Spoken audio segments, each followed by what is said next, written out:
플러스 알파로서 붙은 것이 친북 좌익 세력들이 말하는 민주주의죠. 그래서 김대중 노무현 시절에 민주화 보상위원회가 만들어졌습니다. 민주주의 운동을 했다고 해서 국가가 돈을 주어서 과연 보상을 해야 되느냐 한 데 대해서는 저는 의문이 가지고 있습니다. 저까지도 보상 신청을 하라고 연락이 왔어요. 왜냐? 저는 광주사태를 취재하고 나서 신문사에 쫓겨났기 때문에 그것도 민주화운동이라고 분류를 했습니다. 저는 거절을 했습니다. 그렇다면은 참전 용사들, 산업화 한 사람들은 돈 안 주느냐? 이런 이야기가 나올 것입니다. 그건 변론으로 하고, 이 민주화 보상위원회가 그동안에 그 민주화 보상위원회의 핵심 멤버들이 친북 좌익 성향의 인사들이 참여해가지고 그동안 900억 넘는 돈을 어디다가 넣었느냐? 김영삼 정부 시절에 김영삼 정부를 상대로 시위하다가 다친 사람, 죽은 사람, 병든 사람까지 다 민주화 운동가로 표창하고 있습니다. 그리고 반국가단체로 우리가 대법원이 확정 판결한 산호맹이라는 조직, 사회주의 혁명을 하겠다는 이 조직 멤버들한테도 국가 돈으로 보상을 하고 있습니다. 동의대 사태의 경우에도 그 한계죠. 그럼 그 사람들이 말하는 민주주의는 대한민국의 자유민주주의, 헌법의 민주주의가 아니고 북한의 조선민주주의 인민공화국에 나오는 그 민주주의일 것입니다. 이런 초법적 위원회가 아직도 정권이 바뀌었는데도 그것만 딱 들여다본다면 나중에 50년쯤 지나가지고 민주화 보상위원회가 한 활동을 누가 학자가 일타가 보면은 이런 생각이 들 것입니다. 아, 2000년부터 2007년 사이에 대한민국은 잠시 적화가 된 모양이구나. 그러니까 적화하는데 그 많이 노력한 사람들을 이런 식으로 국가 돈으로 표창을 했구나. 이렇게 판단하게 될 것입니다. 이제 대한민국은 굉장한 나라가 됐습니다. 저는 인간으로 태어나서 대한민국 국민으로서 이렇게 살아있다는 것을 더없이 행복하게 생각합니다. 어느 나라보다도 대한민국에 살면 무슨 재미가 있습니다. 대한민국의 지난 60년의 역사는 역전 드라마의 역사고 동시에 기적의 역사였습니다. 기적과 역전이 대부분이 되는 나라에서 살면은 아슬아슬하죠. 살아남기만 하면 매우 재미있는 나라입니다. 그러나 우리가 인류국가로 가기 위해서는 역전과 기적이 되풀이되는 나라여서는 안 되죠. 예측 가능한 삶을 살아야 됩니다. 그 과정에서 여기 계신 분들이 다 거의 다 기성세대인데 한국의 기성세대가 위대한 일을 했습니다. 피를 흘려야 될 때는 총을 잡고 피를 흘렸고 땀을 흘려야 될 때는 망치를 잡고 산업전선에서 땀을 흘렸습니다. 눈물을 흘려야 될 때는 최루탄 쏟아지는 곳에서 민주화를 위한 시위를 했습니다. 그래서 만든 나라가 대한민국이란 세계사적인 금자탑인 것입니다. 그런데 이것을 우리가 후배 세대한테 넘겨줬어요. 우리는 무에서 유를 만듭니다. 이런 근사한 나라를 이어받아가지고 자유통일하고 인류 국가를 만들어라 해가지고 염원을 담아서 넘겨주는 과정에서 실수를 했어요.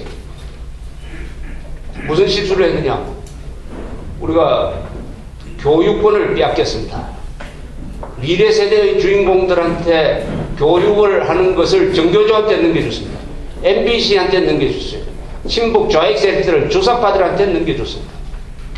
그래서 괴물들이 자라고 있어요. 괴물들이 자라고 있습니다.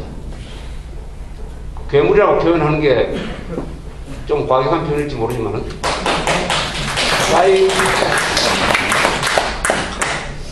20살 때는 아주 건장한 젊은이들한테 가서 이름을 한자로 한번 써보라 하면 못 씁니다.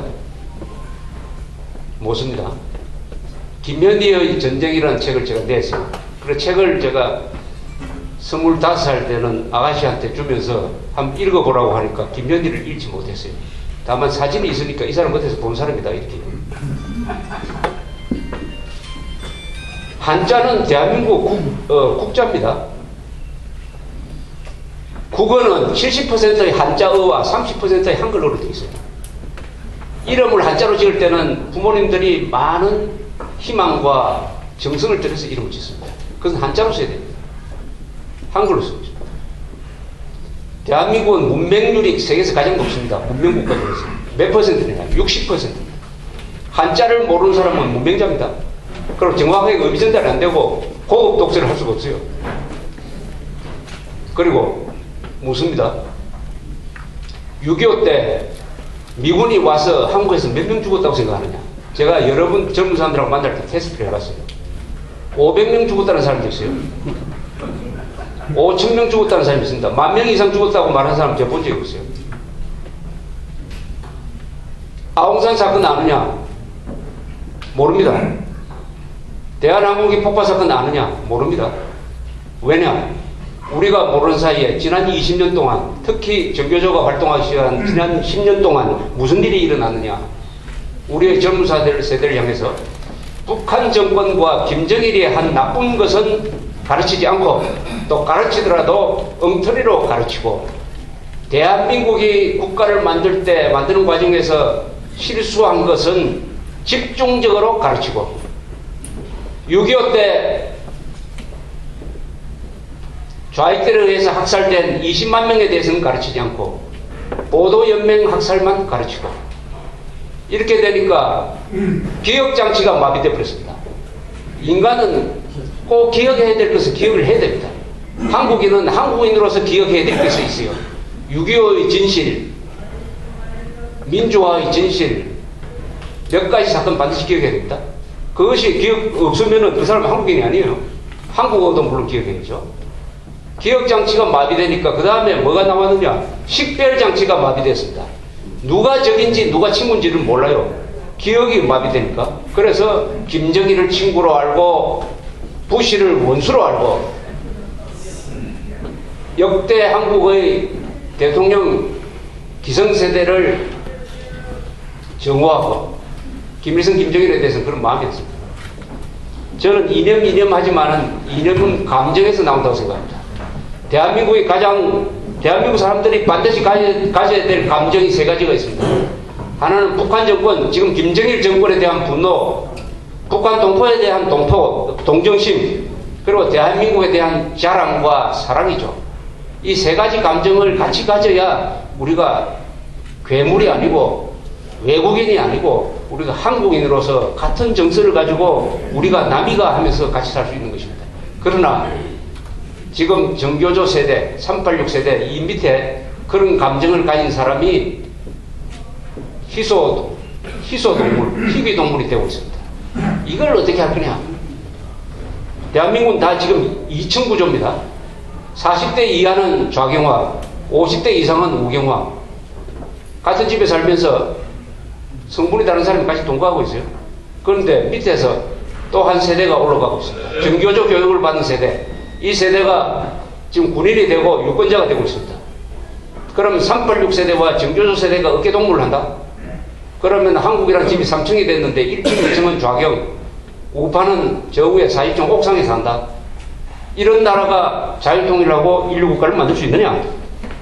그래서 대한민국의 위대한 기성세대, 가장 열심히 일하고 가장 열심히 싸우고 본인들은 그렇게 그 풍요를 제대로 누려보지 못한 80대, 70대, 60대 이 기성세대가 대한민국의 기억을 가지고 있는 이 기간 안에 어떻게 하면은 이 젊은 세대를 괴물로 만들지 않을 것이냐 하는 전 국민적인 범정부적인 노력이 있어야 될 것이라고 생각합니다. 다행히 군대가 있습니다. 군대가 있기 때문에 정교조로부터 나쁜 교육을 받은 사람이 군생활 한 2, 3년 하다가 나오면 좀 달라져요. 대학 교수들한테 물어보면은 그 학급 안에 복학생들이 많은 학급이 굉장히 학습 분위기가 좋다고 그럽니다. 이 군대의 정원 교육이 다소 중화작용을 하고 있습니다. 우리는 인류국가를 만들 때 반드시 국민 개병제를 포기하면 안 됩니다. 지원병제로 가면은 우리는 한국은 정신이 망가져가지고 인류 국가로 갈 수 없을 것이라고 저는 생각을 하고 있습니다.